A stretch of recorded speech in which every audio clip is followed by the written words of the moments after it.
दुनिया में अगर अमीर बनने के लिए मेहनत करना है तो गरीब बनने के लिए मेहनत नहीं करना।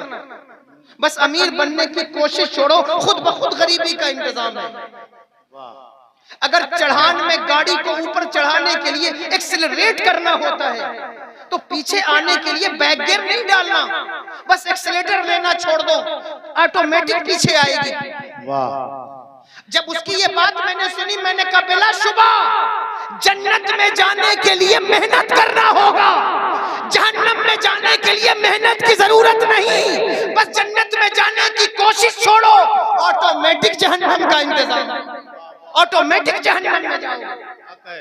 सेम इसी तरह अच्छी महफिलों में बैठने की मेहनत करना होता है, प्रैक्टिस करना होता है, बच्चों को पकड़ के बैठाना होता है कि ऐ मेरे बेटे तू भी बैठ, ऐ मेरे भाई तू भी बैठ, तू वहां गुटखे की दुकान पे क्यों खड़ा है, तू सिगरेट की दुकान पे क्यों खड़ा है, तू इधर उधर क्यों घूम रहा है, तू भी बैठ, तू भी बैठ। मेहनत करना होगा, ज्यादा नहीं, 2 4 10 जलसों में मेहनत करके देखो, खुदा की कसम अगर तुमने मेहनत की और तुम्हारे बच्चे तकरीरों में, उलमा की महफिलों में, इल्मी हलकों में बैठने के आदी बन गए, इसका सिला उनको जो मिलेगा सो मिलेगा, इसका सिला तुम्हें भी अल्लाह अता फरमाए।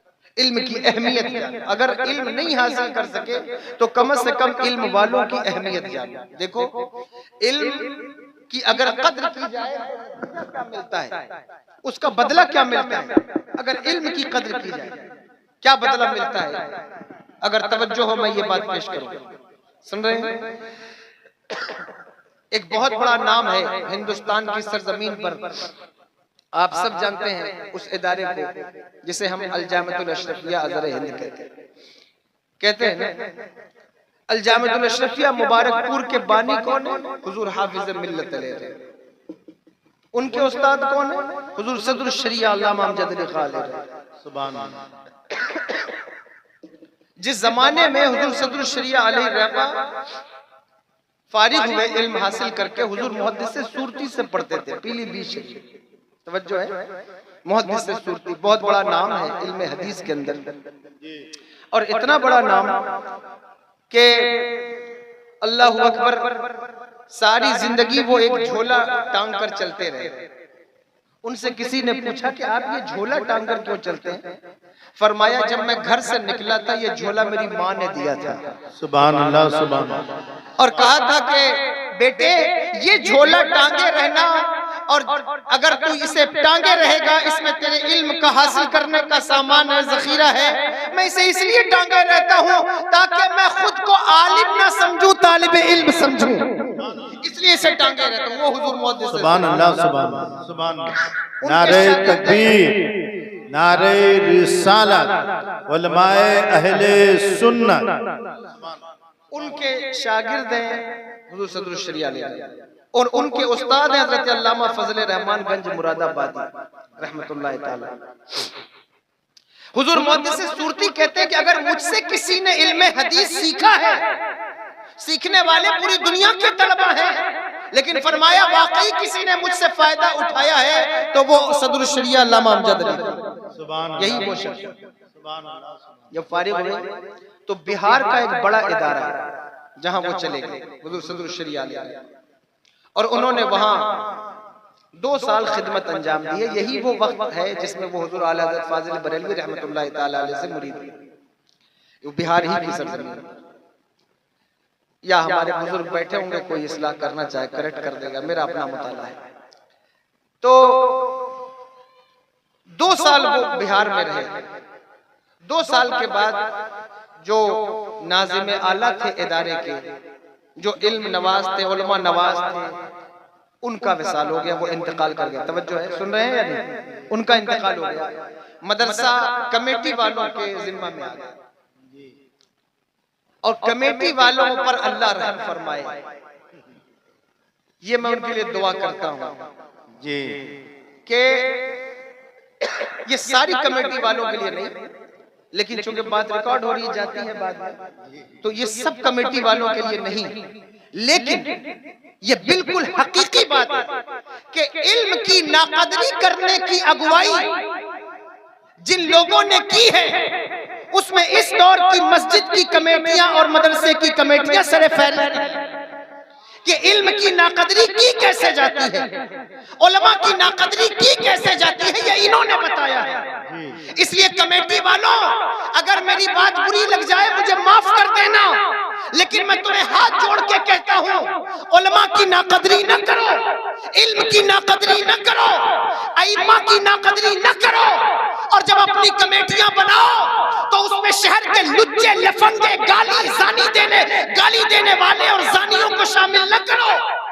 बल्कि कमेटी में पढ़े लिखे अफराद जो नमाजी हो, मुत्तकी हो, चर्ब ज़बान ना हो, बल्कि अल्लाहु अकबर मुस्तफा जाने रहमत की शरीयत पर अमल करने वाले लोगों, उन्हें कमेटी में शामिल करो।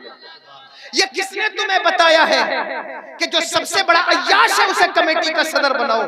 ये किसने तुमसे कहा है कि जो ज्यादा राजनीतिक है उसे कमेटी का सदर बनाओ? ये किसने कहा है? अल्लाहु अकबर। तुम्हारी कमेटियां अगर ऐसी होंगी तो उलमा के साथ कभी भी अच्छा सलूक नहीं हो सकेगा। बेशक। कमेटी का मतलब क्या है? मस्जिदों के मीनार को सिर्फ ऊंचा करना ये कमेटी का फर्ज नहीं है। इसको तवज्जो से सुनिएगा, यहाँ मस्जिद के सदर भी बैठे होंगे, मैं किसी की हौसला शिकनी नहीं करना चाहता। आपने काम किया हो, आपको मुबारक कि आपने मस्जिद बनाई, मदरसा बनाया, अल्लाह आपके इल्म में, उम्र में बरकत दे। लेकिन मेरी ये बात सुनकर जाएं कि सिर्फ मस्जिदों के मीनारे ऊंचे करना ये सिर्फ कमेटियों का फर्ज नहीं है, बल्कि कमेटियों का फर्ज ये है कि जब वो अपना प्रभार संभाले तो देखे कि अभी कितने नमाजी हैं, जब उनका कार्यकाल खत्म हो तो देखा जाए कि अब कितने नमाजी हैं। कमेटी का सबसे बड़ा फर्ज ये है कि वो मस्जिद में नमाजियों की तादाद बढ़ाए, और वो उस वक्त तक नहीं बढ़ सकती जब तक कि उलमा की कद्र न की जाए, उलमा की अहमियत न समझी जाए। सुभान अल्लाह, सुभान अल्लाह। नारे तकबीर, नारे रिसालत। उलमा अहमियत को समझिए, गौर देखो। कमेटी वाले ने जो भी लोग रहे होंगे, मैं उनकी शान में कोई गुस्ताखी नहीं करता, लेकिन उन्होंने हुजूर सदरुल शरिया अलैहि रहमा को दिल बर्दाश्त कर दिया। वो चले आए, रमजान शरीफ में आए तो अपना इस्तीफा लगा दिया कि मैं दोबारा नहीं आऊंगा। ये नाकदरी का सिला। इतने बड़े आलिम दीन से वो इदारा महरूम हो गया। ये कितनी बड़ी बात है, महरूम हो गया।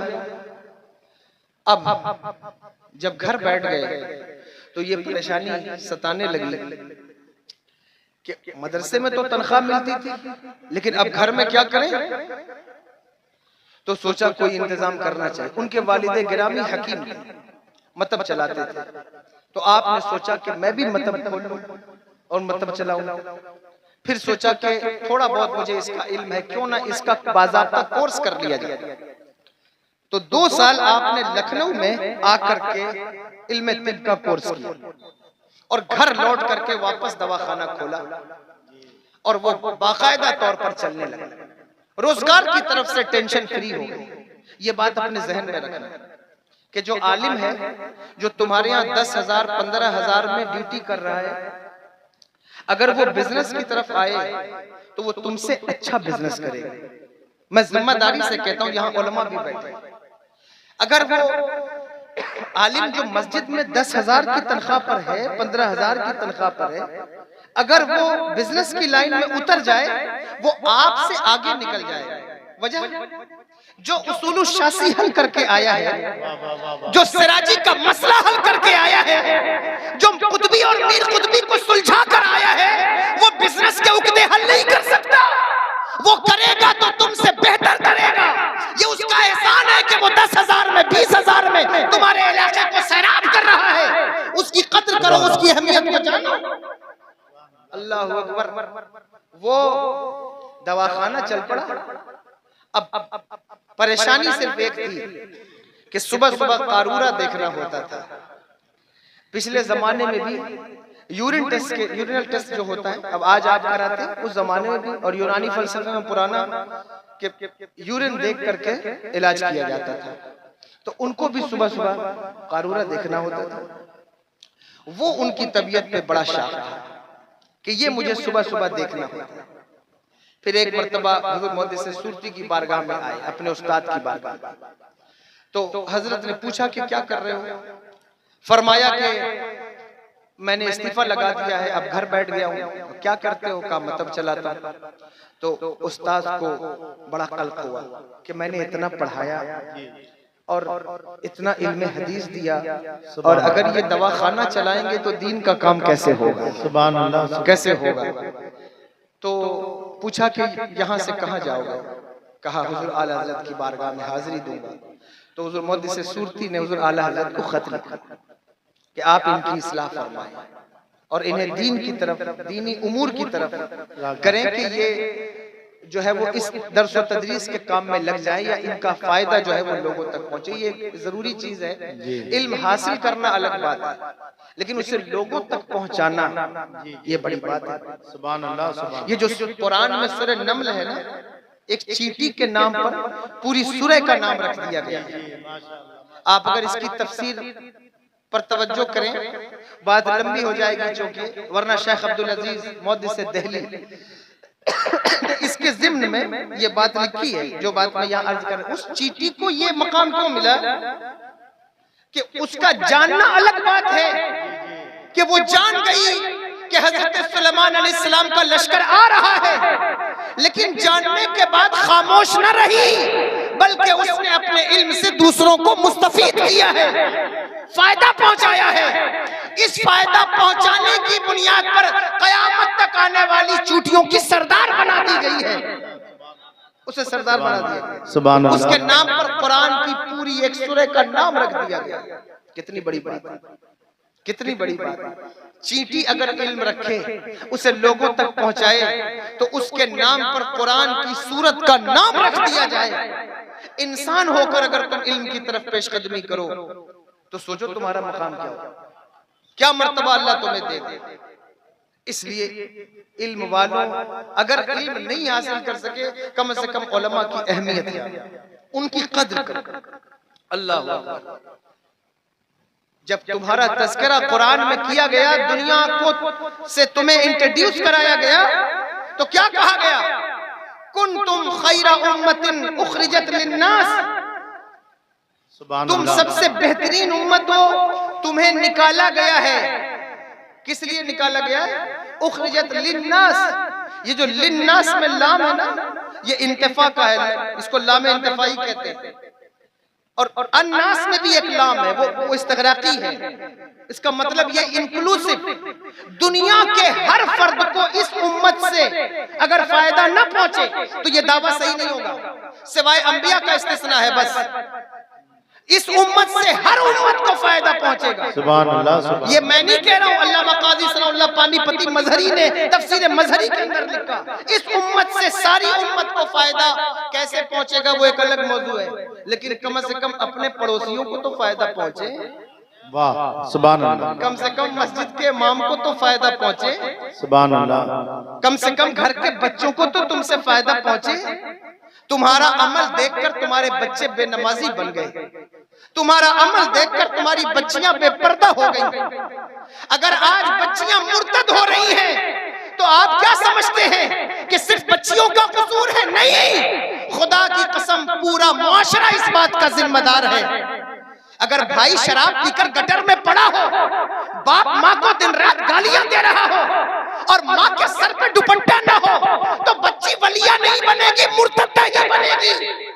लेकिन बाप नेक हो, भाई इबादत गुजार हो, जलसों में बैठकर इल्म सीखने वाला हो, उलमा की कद्र करने वाला हो, बुजुर्गों से अकीदत रखने वाला हो, अमल और अकीदे का सच्चा और सुच्चा हो, अगर बच्ची का नसीबा खराब भी होगा तो अल्लाह उसकी इज्जत की लाज रखते हुए उसके घर की बेटियों को तहफ्फुज़ अता फरमाए। सुभान अल्लाह, सुभान। आप ये जो मुआशरा खराब है, इसमें हम सब का रोल है। अपने रोल को सही करो, सही करो। जब इल्म की महफिलों में बैठने की आदत नहीं होगी, सिर्फ ये सोचोगे जब इंटरटेनमेंट हो तब बैठे, जब ना शरीफ हो वो भी खुद जन्नाटेदार तब बैठे, तो मुआशरा उससे सही नहीं होगा। इसलिए कि आपको इल्मी महफिलों में बैठने की आदत डालनी। देखो, हर अच्छे काम के लिए मेहनत करना, हर अच्छे काम के लिए मेहनत की जरूरत है, बुरे काम के लिए मेहनत की जरूरत नहीं, वो ऑटोमेटिक हो जाता है। वो किसी मोटिवेशनल स्पीकर का जुमला है, मैं कभी दोहरा दिया करता हूँ तकरीर में, बात बाज़ औक़ात तकरार के साथ भी होती है, लेकिन मर्ज एक हो तो दवा भी बार बार रिपीट करनी पड़ती है। वो क्या? उसने कहा कि दुनिया में अगर आलिम बनने के लिए स्कूल और मदरसे, कॉलेज और यूनिवर्सिटीज जाना होता है, तो जाहिल बनने के लिए अलग से कोई स्कूल नहीं है कि यहाँ जाहिल बनाए जाते हैं, यहाँ आ जाए। बस मदरसे जाना छोड़ दो, स्कूल जाना छोड़ दो, ऑटोमेटिक जाहिल बन जाओगे।